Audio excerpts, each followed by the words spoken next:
रियांश अमृत juice असंख्य रुग्णांचा उपचार, शुगर, बीपी, थायरॉइड, ऍसिडिटी, मोटापा कमी करणे व यासह विविध रुग्णांसाठी अमृत ज्यूस लाभदायक आहे। अधिक माहितीसाठी श्री बासित बेग यांच्याशी संपर्क साधावा। Mobile number 9172 54 09 10।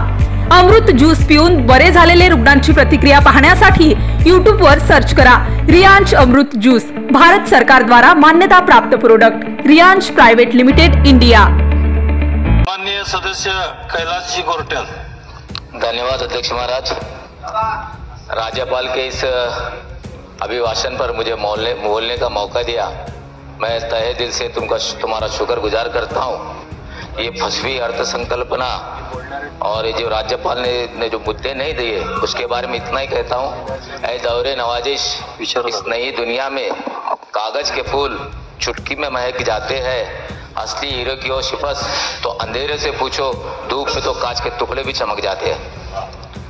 अध्यक्ष महाराज, यहाँ 2-3 चीजों का उल्लेख करता हूँ। सम्मान्य दादा भी हैं, चंद्रकांत दादा भी है। दादा, आपके इसमें जो उच्च तंत्र के शिक्षक है या शिक्षकोत्तर कर्मचारी है उसके बारे में कोई भी प्रकार का निर्णय नहीं लिया आपने 2023 के अंदर प्राध्यापकों की बंदी भी आपने हटाया, लेकिन वर्ग 3 और वर्ग 4 यानी जो चपरासी होते हैं, जो कई सालों से काम कर रहे हैं और कई वर्षों से काम कर रहे हैं और कम पगार में काम कर रहे हैं, मेरी रिक्वेस्ट है आप उनको कांतड़ी पद्धति पे मत रखिए। दादा, मेरी रिक्वेस्ट है कि उनको भी भर्ती के लिए परमिशन दो, जैसे शिक्षकों की भर्ती का परमिशन आपने दिए वैसे करेंगे तो निश्चित ही इसका फायदा महाराष्ट्र के सभी जो कॉलेजेस में काम करने वाला कई सालों से, एक कॉलेज में 10-10, 20-20 सालों से रहे, उनका फायदा होगा। मैं आपको चाहता हूं कि आपने इसमें जरूर मदद करें।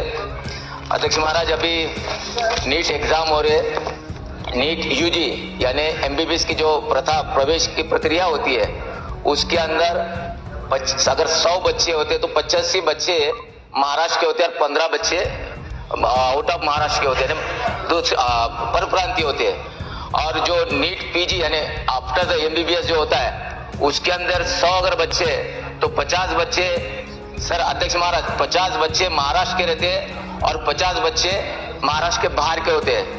लेकिन जो एमबीबीएस के यूजी से जो बच्चे पढ़ते हैं 100 बच्चे, जिसमें 15 पर प्रांतीय होते हैं, लेकिन वो पर प्रांतीय जब पीजी में जाते हैं तो महाराष्ट्र के कोटे में आते हैं, यानी हमारे 50% में वो 15 रहते हैं और उनका जो पर प्रांतीय को 50 कोटा है वो खाली रहता है, उनका आता है। यानी एक प्रकार से हमारे बच्चों पे इंजस्टिस है। मेरी रिक्वेस्ट है सरकार के जो भी अधिकारी यहाँ बैठे होंगे उनको ये कहना है कि जो 15% हम एमबीबीएस में उनको प्रवेश देते हैं, उनका पीजी के अंदर जो बाहर के स्टेट के 50% कोटा है उसके अंदर इंक्लूड करना चाहिए। और सर क्या होता है, ये बच्चे यहाँ आते 1 साल के बॉन्ड पे काम करते और अपने अपने प्रांतों को चले जाते। एक हमारे महाराष्ट्र के जो बच्चे रहते, मराठी बच्चे, जो हमारे बच्चे जो डॉक्टर बनना चाहते, उन पे एक बहुत बड़ा इंडस्ट्रीज है। मेरी रिक्वेस्ट है इस प्रकार से महाराष्ट्र गवर्नमेंट ने निर्णय लेना चाहिए। इंफ्रास्ट्रक्चर हमारा है, कॉलेजेस हमारे, पैसे हमारे, इनका फायदा हो रहा है, हमारे बच्चों को कोटा खत्म हो रहा है। ये निश्चित ही अति महत्वपूर्ण विषय है। सम्मान्य जो भी मंत्री बैठे उसने इसके बारे में गौर से ध्यान देना चाहिए। सर, दूसरा, जालना के अंदर मेडिकल कॉलेज की घोषणा परसों की गई है। मेडिकल कॉलेज की घोषणा हुई, पैसे की तरतूद हुई।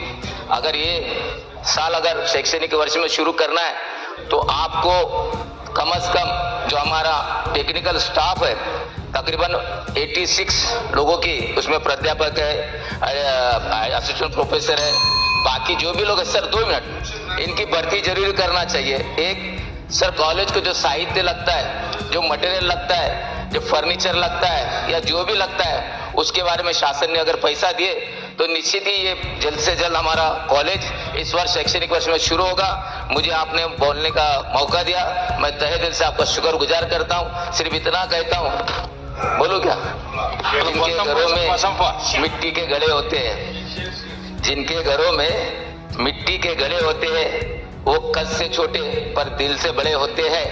हमने फलों से सीखा इंसान को पहचानना, हमने सीखा है फलों से इंसान को पहचानना, जो मीठे होते वो अंदर से सड़े होते। सम्मानीय